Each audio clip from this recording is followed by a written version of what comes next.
Hello friends, मी रेणुका तुमचं खूप खूप स्वागत करते.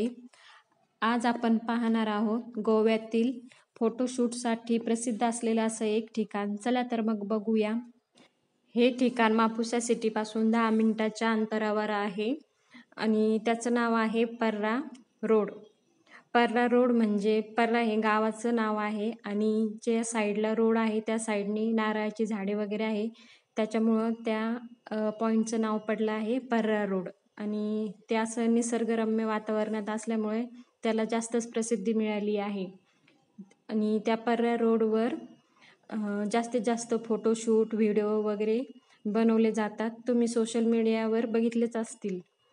चला तर मग हे बघा, समोरच दिसतंय ते ना, त्याला पर्रा रोड असं म्हणतात आणि ते सिटीच्या बाहेर आहे आणि दोन्ही साईडला भाताची शेती आहे आणि भरपूर इथं असं शूटिंग वगैरे करण्यासाठी बाहेरची लोक येत असतात. तुम्ही बघू शकता, भरपूर गर्दी आहे सध्या आणि इथं कधी पण आलं तरी तेवढ्याच प्रमाणात गर्दी बघायला भेटते. आणि हे साईडला दिसतंय ते पूर्णपणे भाताची शेती आहे आणि रस्त्याच्या साईडला दोन्ही साईडनी अशी उंच उंच नारळाची झाडी आहे, त्याच्यामुळे हा रोड प्रसिद्ध झाला आहे. आणि इथं जास्तीत जास्त लोक फोटोशूट करण्यासाठीच येतात.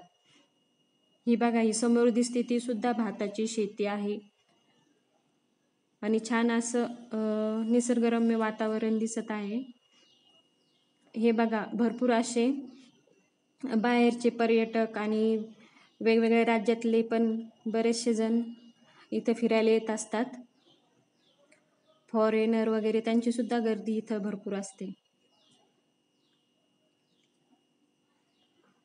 आणि आम्ही सुद्धा इथं भरपूर एन्जॉय केलं, वॉकिंग केलं थोड्या वेळ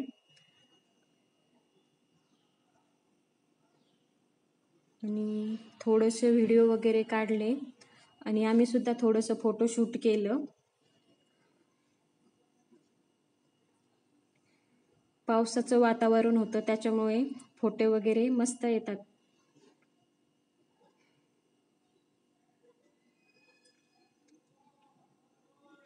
आणि हे झाल्याच्या नंतर आम्ही नंतर घराकडे जाण्यासाठी निघालो.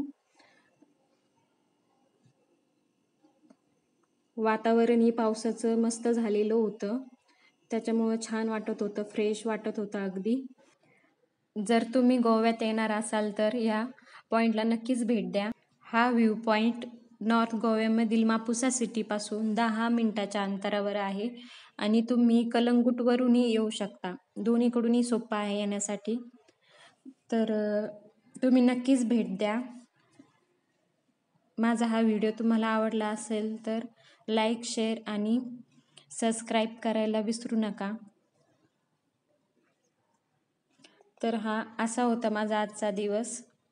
तुम्हाला कसा वाटला नक्कीच सांगा. थँक्यू.